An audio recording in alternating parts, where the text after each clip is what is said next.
Leon has a world-class voice, and I think it was a match made in Texas. Absolutely. And was it, initially a huge hit, or did it take some time? How was that process? Well, it released in February of 2020, well, the full project. Right. From what we can see now, specifically Australians, they love Texas Sun. It's like a weird thing. On TikTok, there's a lot of Texas Sun videos coming out of Australia. So I don't know what that's about, but. Oh, that's interesting. Yeah, it is. But yeah, it's been good. We get asked about Texas Sun quite a bit. I'm sure. And it's really, really been cool. Yeah. I'm curious about the TikTok videos. Is there like a viral dance that goes with Texas Sun or what, That's funny. It's just, I had a fun day one day going through TikTok and searching for any videos with Khruangbin, and it's kind of very apparent from just the thumbnail. I can tell by the thumbnail what song it is. Right. And Texas Sun tends to be this sort of road trip romance in the park. I don't know. There's a lot of natural beauty in Australia, and I think last year when everybody was locked down, there were people taking road trips and taking hikes and stuff. And yeah. So there's just a lot of that. But there's usually a makeout scene somewhere in there. That's funny. So, okay, I've noticed there's kind of this, almost hypnotic quality to your guys' music, and I love that. And I feel like it's partly due to the fact that, there's there are three instruments, I should say. Have you guys ever felt the need or desire to bring in more instruments? No. No? Not into the band. On the record, there's more than just three. There's there's a lot of percussion stuff that tends to add atmosphere to the music. Sometimes there's some keyboards, but if we can't do it with three people, then we're just not going to do it. Right.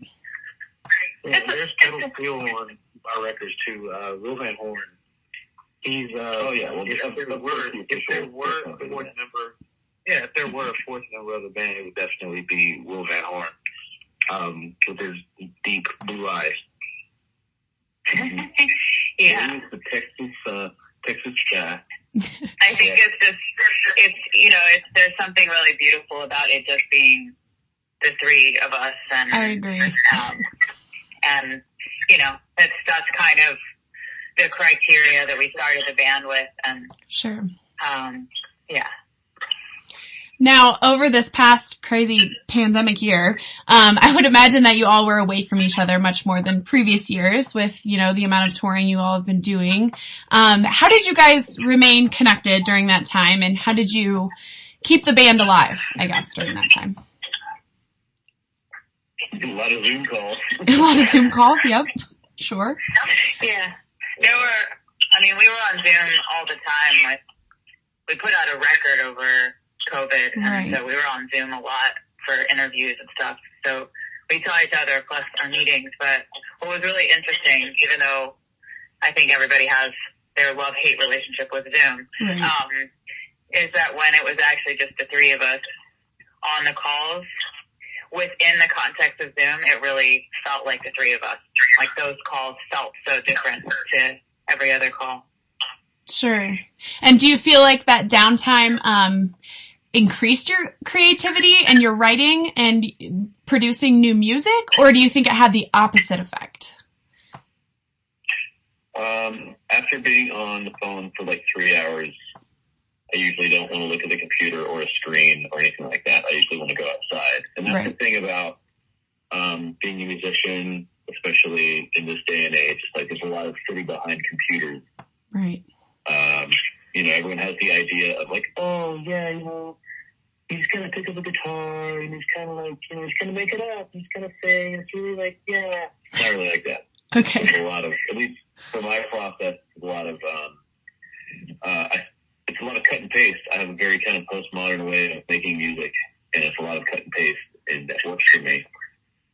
So, yeah, computers are involved in that, and I don't really like sitting behind a computer very much. Right. Yeah. I think we also went into COVID having just completed Mordecai and having just been on the road for so long that, I mean, I think we all took the opportunity to do the things that we didn't have time to do for the last 4 years, and just nest and go for walks or go fishing and kind of take the time for what it was. Yeah, absolutely. Well, hopefully you guys can get outside a little bit when you're here in Aspen, because it's just beautiful, and go for a hike or something. I'm hoping to get some outside alone time, because, you know, we're not really allowed to, like, see or hang out with anyone. Right. And I don't know if you guys heard, but we actually just, the county just enforced this mask mandate in Aspen, indoors. So, all buildings indoors. So things are kind of changing in the town right now. Yeah, I agree. But, it's a little bit different than it was in the summertime, but hopefully you'll get some, I mean, it's just beautiful outside right now with the leaves changing. So hopefully you'll get some nice, quiet, peaceful time outside. So last question for you guys. You know, this is kind of for the reader who has never heard of you guys, never seen you guys. You know, musically and ambiance wise, what can the Aspen audience expect for your show next Wednesday at Belly Up? Expect the unexpected. Expect a KB show. You know what I mean?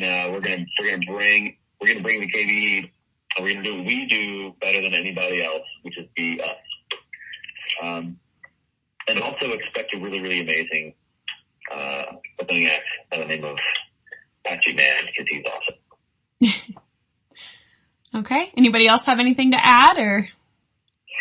We tend to play to the room, and whatever the room is, you know, bringing to us, we're going to bring right back.